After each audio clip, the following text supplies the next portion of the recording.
Ada pertanyaan seputar biaya haji. Oke, aku bantu jelasin ya teman-teman calon jamaah haji. Secara umum, biaya haji yang berlaku adalah biaya pada tahun keberangkatan, bukan biaya saat pertama kali mendaftar. Jadi, setoran yang dulu dibayarkan tidak akan hangus ya teman-teman, melainkan tercatat sebagai saldo haji. Saldo akan diperhitungkan dengan biaya haji pada tahun keberangkatan. Karena itu, besaran pelunasan setiap jamaah bisa berbeda-beda ya, tergantung saldo yang dimiliki dan biaya haji saat itu. Untuk angka pastinya nanti akan diumumkan serentak ketika menjelang waktu keberangkatan. Masya Allah, kalau estimasinya tahun 2028 berarti sebentar lagi ya Kak, udah semakin dekat.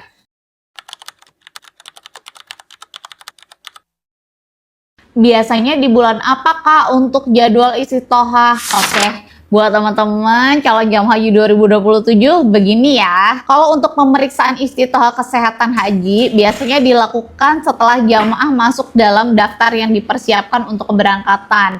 Jadi waktunya bisa berbeda-beda tergantung tahun dan daerah masing-masing. Biasanya sekitar 6 bulanan sebelum keberangkatan. Bahkan bisa lebih awal juga, akan ada pemberitahuan resmi dari Kemenhaj atau Dinas Kesehatan setempat.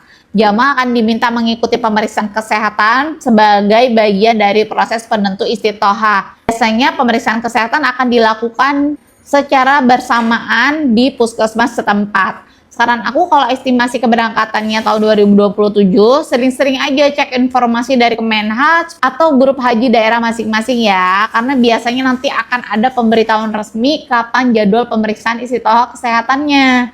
Nah gitu ya buat teman-teman. Semoga dimudahkan sampai berangkat menjadi tamu Allah. Kita persiapkan bareng-bareng yuk untuk teman-teman calon jamaah haji 2027.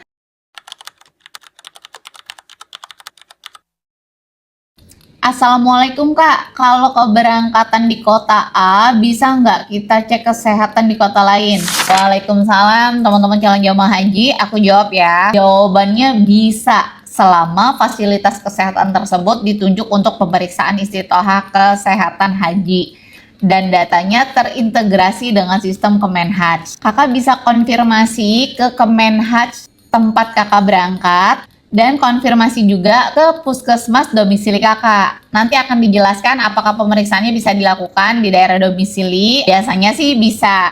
Jadi sebelum datang cek kesehatan, pastikan dulu ke Kemenhaj setempatnya ya Kak, supaya tidak perlu mengulang pemeriksaan atau terkendala administrasinya. Nah, hal ini juga yang aku alami waktu haji 2024. Tempat cek kesehatan aku berbeda dengan kota keberangkatan haji aku. Semoga sharingnya membantu ya. Buat teman-teman yang masih bingung seputar persiapan haji 2027, teman-teman bisa follow akun aku. Insya Allah kita sharing-sharing seputar persiapan haji dan umroh lainnya. Assalamualaikum.